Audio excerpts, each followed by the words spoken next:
Monday, April 3rd, and I'm Mark Friedman, just an American citizen. A beautiful day. I love our country. I'm worried about our country. I think we'll pull it out. I just don't think people are looking at where our problems are right now. We got a big one. If you look at what the Saudis, OPEC Plus, what is it, Paramount Plus, OPEC Plus, raising oil prices, you can believe that the Saudis talk to the Chinese and the Russians about it, or the Chinese basically, because they're getting much closer. But no notes, no sense. Let's get back to where we are. Let's talk about this. I'm not going to talk about Trump on here. We'll get to Trump on the shorts. Follow the shorts, please. I'm going to do one probably tomorrow after the arraignment. But right now, or during the arraignment, or sometime before, whatever, after the documents are released, but the charging documents. But right now, let's look at what's going on here. Yesterday, OPEC Plus raised the price of oil. Yeah, they want to make more money. Everybody does. But look what's been going on. As I said earlier, in a lot of in some of our, I don't know if it's shorts or long form videos, the Saudis have gone over to the Chinese. They've left us. They're gone. We shouldn't be doing a lot of the stuff we do with them. They've made a big deal with the Chinese. Chinese are going to be investing a lot in there. Looks like they're talking about using the Chinese yuan as currency instead of the dollar when dealing with them, right? China's getting all the oil they need from Russia cheap. They say, hey, get the price up on us. Look what's going on. China and Brazil are the same way, where China and Brazil made it official. They're going to use the yuan instead of the dollar when they do their deals there. So you see, everybody's like trying to break off. And now all of a sudden, we are not energy independent when you look at where we stand with everything.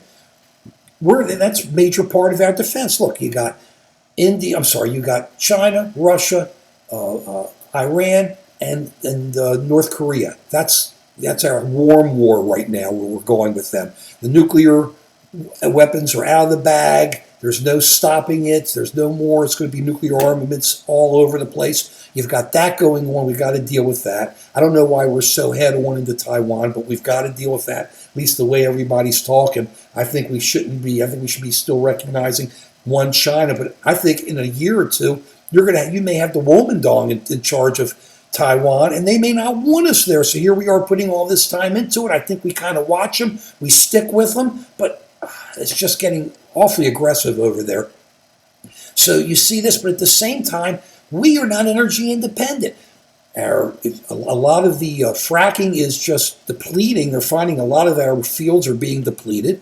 I think we should definitely be using our natural gas as a platform or a bridge. But I've been yelling since the late 70s. Ask any of my buddies who are still alive, but ask them. I've been yelling solar energy since then, but not this kind of solar energy. Then it was just hot water. It isn't much better now. So you got these big panels, which you had then. You got these big panels that take in the sun and kind of give you some electricity with gigantic batteries. All these years we've been letting it go. The Chinese, they've been in their hypersonics, the Russian with hypersonics, they're all doing all their stuff, and we should have been focusing on this. We need a Manhattan Project. Look what's going on. Anybody could take out you could destroy a solar energy field, solar field where you have all those panels. We have to get to a position. We need a Manhattan Project. I've got videos of this from like 5-7 years ago and got yelled at. This is not Star Wars or Star Trek. We have to be in a position where we can use all this energy. It's out there. We should be able to have the technology to be able to, not just on big panels, but where paint can absorb it, where the building blocks of buildings can absorb it, and be able to use it, and then have batteries that are like this large, maybe a little bit larger, but that which we're used to. So we're not totally dependent on these major power areas, and you can be on your own, so that if something happens, you got all your power storage, and you got it in the house or wherever you are. You want to be in a position, hopefully, where you can actually be able to carry it. We put all this money into fusion. I think it's great, but it's all out there. There seem to be some big jumps going forward with batteries, but still, we're going to be putting out gas station kind of batteries, chargers, so people go in and get charged. That technology is going to be dead. We have to start leaping. This is a joke where we are right now. I hope we're doing stuff. I hope we are, but if we're not doing this, the Russians and the Chinese are going to do it. If we do it, we can be ahead of them, move, and take some major leaps forward, both for energy conservation, for climate, and for defense. We need to do this, and technology on top of it. Think of all the money that can be made.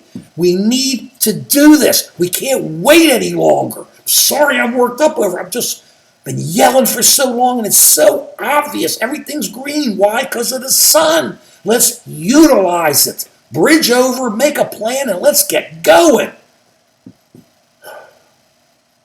We'll make it. Sorry I get so worked up.